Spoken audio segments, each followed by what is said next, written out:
بسم اللہ الرحمن الرحیم۔ معزز سامعین، اللہ جل شانہ نے حضور پاک علیہ الصلاۃ والسلام کو جو دین دے کر بھیجا ہے، ایک تو وہ فطرت کے مطابق دین ہے اور بڑا آسان دین دے کر بھیجا ہے، اور اس دین کے اندر ہر چیز کے حقوق بیان ہوئے ہیں۔ جانوروں کے حقوق بیان کیے حضور پاک علیہ السلام نے، اور اسی طرح کافروں کے حقوق بیان کیے، مسلمانوں کے حقوق بیان کیے، والدین کے حقوق بیان کیے، بہن بھائیوں کے حقوق بیان کیے، بھانجے بھتیجے، یعنی جتنے بھی دنیا میں رشتے ہیں صلہ رحمی کے، ان سب کے حقوق بیان کیے۔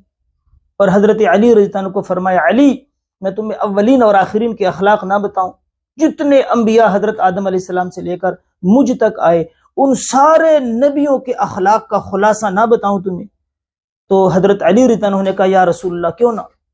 آپ نے فرمایا، سل من قطع، جو رشتہ دار تجھ سے رشتے کو ختم کرتا ہے تو اس سے رشتے کو جوڑ، بس وہ توڑے تو جوڑنے کی کوشش کیا کر جتنی تیری طاقت ہو۔ واعف عمن ظلمک، اور یہ عام ہے، رشتہ داری کے لیے بھی ہے اور باہر بھی ہے۔ جو آدمی تم پر ظلم کرے، چاہے پڑوسی ہو، چاہے رشتہ دار ہے، چاہے یار دوست ہے، ظلم کر رہا ہے، فرمایا اس کو معاف کرو۔ پوچھا گیا رسول اللہ کہ پہلوان، آپ علیہ السلام نے فرمایا پہلوان کون ہے؟ صحابہ نے عرض کیا، رسول اللہ جو پہلوان وہ ہے جو کمزور کو بچھاڑ دے۔ آپ نے فرمایا نہیں، پہلوان وہ ہے کہ طاقت کے باوجود، قوت ہے، طاقت ہے، اور اس کے باوجود معاف کر دیتا ہے۔ فرمایا یہ سب سے بڑا پہلوان۔ تو بھئی واعف عمن ظلم، اور تیسرے میں فرمایا واحسن الی من اساء الیک، یہ بھی عام ہے بہن بھائیوں کے لیے، رشتہ داروں کے لیے، پڑوسیوں کے لیے۔ بھئی جو تجھ سے اچھائی نہیں کرتا اس سے بھی اچھائی کا سلوک کر۔ تو پڑوسی کا خاص طور پہ بڑے حقوق بیان ہوئے، اور پڑوسیوں میں 3 حقوق مقدم ہے۔ نمبر 1، اس کے ساتھ اگر صلہ رحمی کا رشتہ ہے، یعنی بہن بھائی، میں نے پہلے بھی یہ بات کسی اس میں عرض کی تھی درس میں کہ زکوٰۃ کے بارے میں صرف والدین کو، جن سے آپ پیدا ہیں، جو آپ سے پیدا ہیں، میاں بیوی اور سید خاندان کے علاوہ، زکوٰۃ میں بھی بہن بھائیوں کو مقدم رکھیں۔ بہن بھائی ہیں، بھتیجے ہیں، بھتیجیاں ہیں، بھانجے ہیں، ساس سسر، ماما ماموں، یہ جتنے بھی رشتے ہیں، خالہ پھپھی، ان کو مقدم رکھیں۔ ان کے حقوق 3 ہیں۔ اگر ایک صلہ رحمی والے ہیں، نمبر 2 مسلمان ہیں، نمبر 3 پڑوسی ہیں، تو سب سے مقدم یہ ہے۔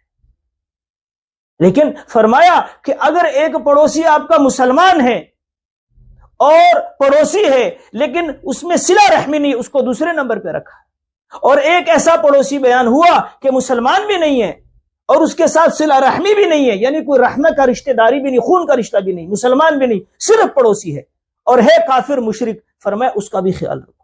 حدیث میں آتا ہے، حضور علیہ الصلوۃ والسلام نے ارشاد فرمایا کہ جس آدمی نے رات کو پیٹ بھر کے کھانا کھایا، اپنی ضرورت پوری کی، اور اس کے علم میں ہے کہ میرا پڑوسی بھوکا ہے، اس کے بچے بھوکے ہیں، اور یہ جانتا ہے، اور پھر بھی یہ پیٹ بھر کے کھایا سویا، حضور علیہ السلام نے فرمایا یہ میرے اوپر ایمان نہیں لے کر آیا، اس کا ایمان میرے اوپر نہیں ہے کہ یہ خود ایک تو ہے کہ میرے علم میں نہیں، بلکہ سخیوں کو، مالداروں کو تو حکم ہے کہ تلاش کرو، ڈھونڈو، ان کے حالات لو، حالات ان کے لو۔ اگر بعض لوگ سفید پوش ہوتے ہیں، وہ نہیں بتاتے، تو بھی کم از کم ہم خود ان کو خیال کریں، تلاش کریں ان کو۔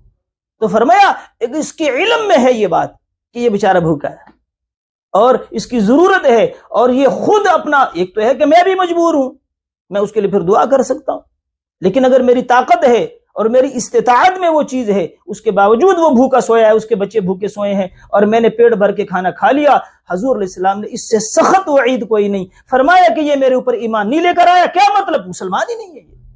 تو یہ پڑوسیوں کے خاص طور پہ حقوق ہیں۔ رمضان میں تو بڑا اس کا خیال رکھا جائے، بڑا خیال رکھا جائے رمضان میں اس کا۔ دیکھیں کہ ایک کھجور پہ اللہ کیا کر رہے ہیں، بھئی پورے روزے کا ثواب دے رہے ہیں۔